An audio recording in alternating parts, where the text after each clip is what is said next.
آج یہاں اکٹھا ہونے کا مقصد جو ہے، سب سے پہلے تو میں آپ سب لوگوں کو شکریہ ادا کرتا ہوں کہ آپ اس محبت سے تشریف لائے۔ بڑے عرصے بعد کسی مسئلے پہ، عوامی مسئلے پہ کوئی بات ہو رہی ہے۔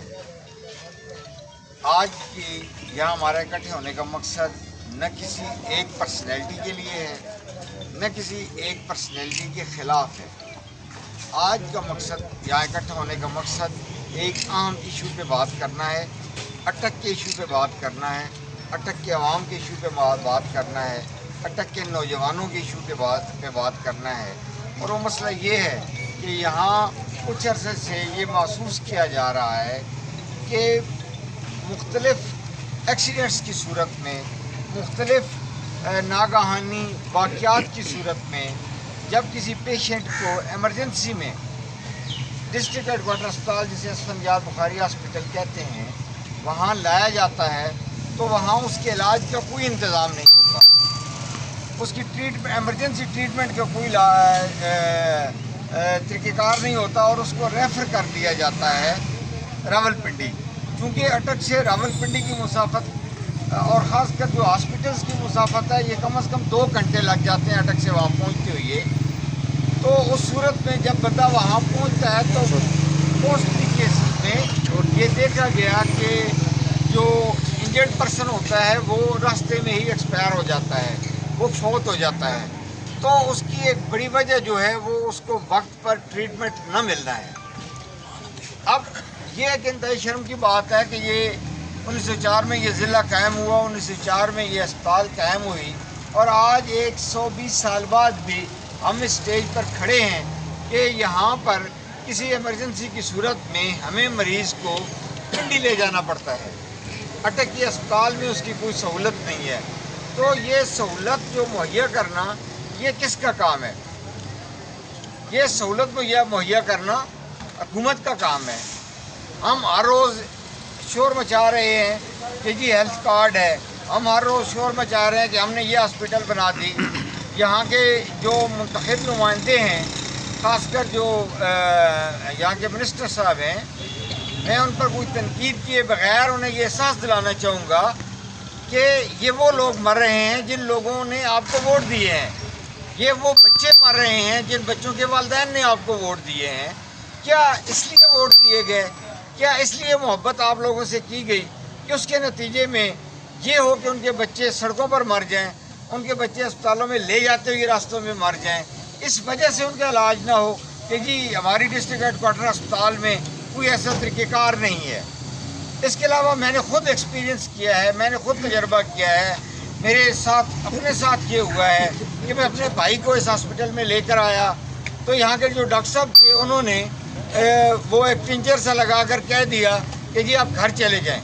ہم گھر چلے گئے، دوسرے دن پتہ چلا کہ وہ ہیڈ فریکچر تھا، اور اس کی وجہ سے پھر میرے اپنے بھائی کی ڈیتھ ہوئی۔ میں نے خود یہ اس عذاب سے گزرا ہوں اور گزر رہا ہوں، اور یہاں کا تقریباً ہر شہری جس کے ساتھ کوئی ایسی ناگہانی مسئلہ پیدا ہو جاتا ہے وہ یہاں سے گزر رہا ہے۔ تو اب میری ٹیم نے اور ہم نے یہ فیصلہ کیا ہے کہ ہم اس مسئلے کو جب تک کہ اٹک میں یہ ایمرجنسی، آج ہم پہلی دفعہ یہ بات کر رہے ہیں، بڑے ہمبل طریقے سے بات کر رہے ہیں، آپ کو احساس دلانے کے لیے بات کر رہے ہیں، لیکن اگر اس پر عمل نہ ہوا ہم اس چیز کو فالو کریں گے، اور انشاءاللہ آپ سب میری مدد کریں گے۔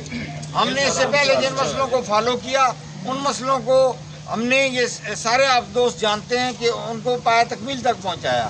انشاءاللہ اس مسئلے کو ہم پایہ تکمیل تک پہنچائیں گے۔ یہاں پہ میرا مطالبہ ہے کہ فوراً ایک نیورو سرجن کا یہاں پہ تعیناتی کی جائے، کیونکہ یہاں پہ نیورو سرجن نہ ہونے سے ایمرجنسی کی جو صورت اس میں کوئی بندہ ہی نہیں ہوتا، کسی کو بلانے کی کوئی صورتحال نہیں ہوتی۔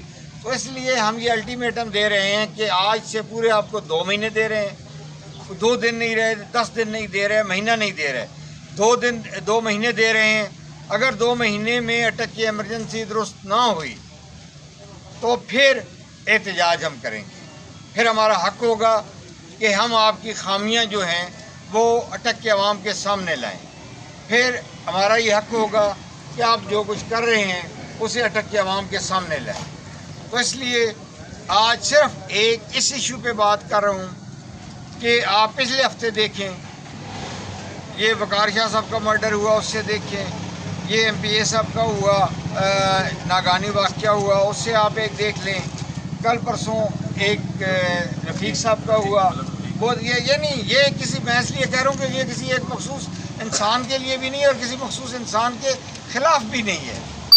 ہم ایک وہ ایشو جو کہ یعنی یہاں جو بچہ مرتا ہے یا نوجوان بچوں کے موٹر سائیکل کے ایکسیڈنٹ ہوتے ہیں، آپ ہسٹری نکال کر دیکھ لیں تو آپ کو پتہ چلے گا کہ کتنے بچے راستے میں جاتے ہوئے سڑکوں پر مر گئے. کوئی جی کوئی موٹر یہ یہاں پہ جب نہیں، یہ سر سے یہاں پہ چونکہ کوئی فیسلٹیز نہیں ہے. فیسلٹیز مہیا کرنا کس کا کام ہے؟ گورنمنٹ کا کام ہے. جب تک کہ گورنمنٹ یہ فیسلٹیز مہیا نہیں کرے گی یا نیورو سرجن نہیں آئے گا. یہ آپ دیکھیں نا کہ یہ ٹراما سینٹر لگا ہوا ہے، آگے گاڑی کھڑی ہے اور یہ بند ہے. ٹھیک ہے، اسے ہم ٹراما سینٹر کہیں گے یا ہم اسے کار سینٹر کہیں گے؟ تو اس لیے میری آپ سب کی وساطت سے آج یہ ایک ہمبل ریکویسٹ ہے تمام اتھارٹیز سے، چاہے وہ پرائم منسٹر آف پاکستان ہوں، چاہے وہ اگر پنجاب کا وزیر اعلیٰ جاگ رہا ہے اور یہ کہیں دیکھ رہا ہے تو ان کو بھی میری ریکویسٹ ہے. ہیلتھ منسٹر یاسمین راشد صاحبہ، ان کو بھی ریکویسٹ ہے، اور اپنے MPA اور MNA اور منسٹر صاحب کو بھی یہ ریکویسٹ ہے کہ خدا را اٹک کے عوام نے آپ سے محبت کی ہے. اٹک کے عوام کی وجہ سے آپ آج فلیگ لگی ہوئی گاڑیوں پر بیٹھے ہیں اپنی ذاتی حیثیت پہ. شاہ صاحب آپ سے ایک سوال کرنا چاہوں گا. DHQ ہاسپٹل کی رینوویشن کے لیے کروڑوں روپے لگا دیے گئے. دو بنیادی چیزیں ہیں، ایک ایکس رے اور ایک الٹرا ساؤنڈ، اور اس پر بھی آواز بلند کیجیے کہ اس کے لیے بھی ہمیں یہ جو پیشنٹس آتے ہیں ان کو مہینوں کے لیے ٹائم دیا جاتا ہے، تو اس پر بھی آپ کی آواز. جو آپ بات کر رہے ہیں یہ تو اور تکلیف دہ بات ہے کہ اتنی بڑی ہاسپٹل میں الٹرا ساؤنڈ کے لیے لوگوں کو مہینوں کے لیے ٹائم دیا جاتا ہے، ایکس رے کے لیے لوگوں کو مہینوں کے لیے ٹائم دیا جاتا ہے.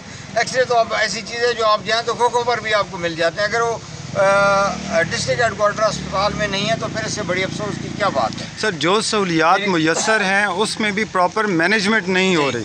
تو میں نے تو یہ خود تجربہ کیا ہے کہ جب شام کو آپ ایمرجنسی میں کسی کو لاتے ہیں، دن کو تو آپ کو ٹائم ہی نہیں ملتا کہ آپ کسی اچھے ڈاکٹر صاحب سے کسی بندے کا کوئی کسی لیول کا کوئی طبی معائنہ کرا لیں. یہاں ممکن ہی نہیں ہے. لیکن یہ چونکہ ایک بات سامنے آئی، اس آپ کی وساطت سے اس کو ہم حکمرانوں تک پہنچانا چاہتے ہیں. جی اس بات کو ہم ان لوگوں تک پہنچانا چاہتے ہیں جو اس کے ذمہ دار ہیں. اب یہ کہ یہاں اندر کون کس کی نااہلی کی پہلی بات تو یہ نا، دیکھیں نا جو آپ نے بات کی، جو بھی ڈاکٹر صاحب آئے تھے انہوں نے بات کی کہ گورنمنٹ کا کام ہے کہ یہاں سہولیات مہیا کرے.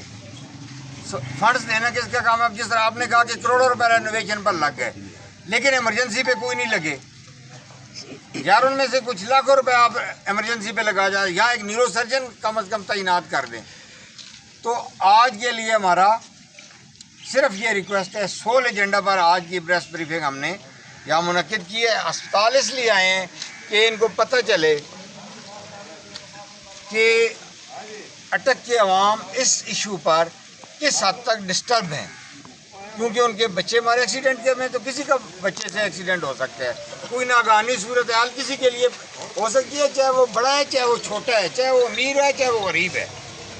لیکن جب تک اس ایشو پہ بات نہ کی جائے، اس ایشو کا کوئی حل نہ سوچا جائے تو پھر وہ ایشو کس طرح حل ہوگا؟ کیا ہم لوگوں کو اس طرح مرنے کے لیے چھوڑ دیں؟ کیا ہم لوگوں کو اس طرح تڑپتا ہوا چھوڑ دیں؟ کیا ہم یہاں سے لاشیں لے جاتے ہوئے یہ سب کچھ کرتے ہوئے چھوڑ دیں؟ اس پہ کوئی بات نہ کریں. جب بات کی جاتی ہے تو غصہ آ جاتا ہے. جی صاحب، میں بابر علی خان مرزا ہوں. جی آپ نے 3 مہینے کا ان کو الٹیمیٹم 2 مہینے کا سوری آپ نے الٹیمیٹم دیا. اس پیریڈ میں اگر امپرومنٹ نہیں آتی تو آپ کا احتجاج وہ کس ٹریک پہ ہوگا؟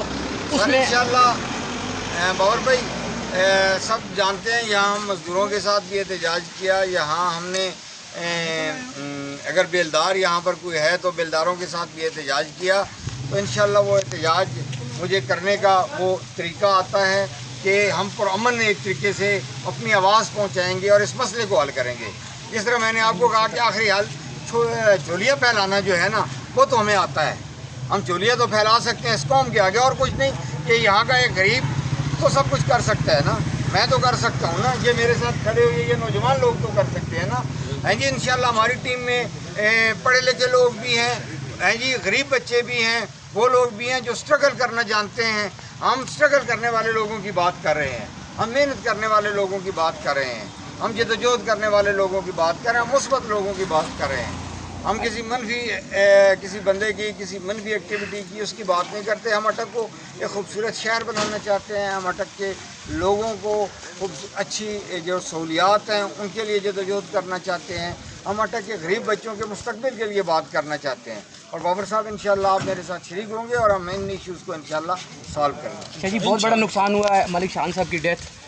میں یہ نہیں کہہ رہا کہ آپ نے بڑی اچھی بات کی کہ کسی بڑی شخصیت کو لے کے آپ احتجاج نہیں کر رہے ہو، لیکن اس کچھ ویڈیوز میں یہ دیکھا گیا ہے کہ اس موقع پہ ان کو فوری طبی امداد نہیں دی گئی، جس کی وجہ سے شاید یہ اتنا بڑا لاس ہوا. اگر کوئی وقتی امداد فوری ان کو دے دی جاتی سر تو اس پہ آپ کچھ کہنا چاہیں گے؟ میرا رد عمل اس پہ یہ ہے کہ یہاں ہر جان قیمتی ہے سر، ہر جان قیمتی ہے. میں نے بہت سے بچوں کو دیکھا جن بچوں کے ساتھ کسی کا موٹر سائیکل کا ایکسیڈنٹ ہو گیا، تو چونکہ یہاں پہ ہمارے پاس کوئی سہولیات نہیں ہے تو کہا گیا جی کہ پنڈی لے جاؤ. 1122 کی ہمیشہ ہم تعریف کرتے ہیں کہ وہ اویلیبل ہوتے ہیں، وہ جو اپنی سروسز دیتے ہیں. لیکن کیا ہوتا ہے کہ ظاہر ہے کہ وہاں ڈاکٹرز اب اس میں ایمبولینس میں 1122 کی ایمبولینس میں تو نیورو سرجن نہیں ہوتا، نیورو سرجن تو اسپتال میں ہونا ہے، تو وہ ڈیتھ ہو جاتی ہے راستے میں. ٹھیک ہے نا جی. آپ اگر دیکھیں نا تو بے تحاشا بچوں کی موٹر سائیکلس کے ایکسیڈنٹ میں اس وجہ سے ڈیتھ ہوئی. اب یہ بات آپ کر رہے ہیں، مثلا ملک صاحب کی بات کر رہے ہیں، ظاہر ہے قیمتی جان ہے. وقار شاہ صاحب کی قیمتی جان تھی، ابھی رفیق صاحب کی قیمتی جان تھی، اور بہت ساری قیمتی جان. اگر میں اسے لسٹ گننا شروع کر دوں تو آپ یقین مانیں یہاں پر سب رونے لگ جائیں. یہ تو وہ کیسے جو سامنے یہ تو سب رونے لگ جائیں کہ یہاں ہو کیا رہا ہے. میرا سوال کرنے کا مقصد یہ ہے کہ چلے غریب تو مرتا رہا ہے، کسی نے نہیں پوچھا، آپ نے غریب کی بات کی. اتنی بڑی پرسنالٹی کی ڈیتھ ہو جاتی ہے، اس پہ بھی ڈاکٹرز یا متعلقہ مطلب جو اسٹاف ہے وہ ان کو ٹریٹ نہیں کرتا، تو یہ بہرحال ان کی کارکردگی پہ سوالیہ نشان ہے. اس پہ آپ پھر اگلا آپ کا عمل کیا ہوگا؟ سر میں نے کہا کہ ہم اس کو مانیٹر کریں گے، جو اس میں آپ کی مدد شامل ہوگی، آپ کی محبت شامل ہوگی، اور ہم اس کو مانیٹر کریں گے. اور جو انشاءاللہ یہاں پہ بچہ ہم ایسے کریں گے کہ ایمرجنسی میں آتا ہے اس کے ساتھ کیا ہوتا ہے، انشاءاللہ وہ کریں گے. اور پھر ہر معاملے کو ہم ویژولائز کریں گے، ہم لوگوں کے سامنے لائیں گے، اداروں کے سامنے لائیں گے، اور انشاءاللہ اس معاملے کو حل کرنے کی طرف ہم جائیں گے اس کو، کہ تاکہ یہ جو نقصان آگے ہوئی ہے آئندہ ایسے نقصان نہ ہو. اچھا، آپ ماشاءاللہ قانون دان بھی ہیں، اگر یہ انتظامی اس پہ اس کو حل نہیں کرتے تو قانون میں اس کی کیا نیگلیجنس ہے، اور اس نیگلیجنس پہ ہم پھر کارروائی کریں گے، وقت پر بات کریں گے انشاءاللہ. وقت پہ بہت شکریہ.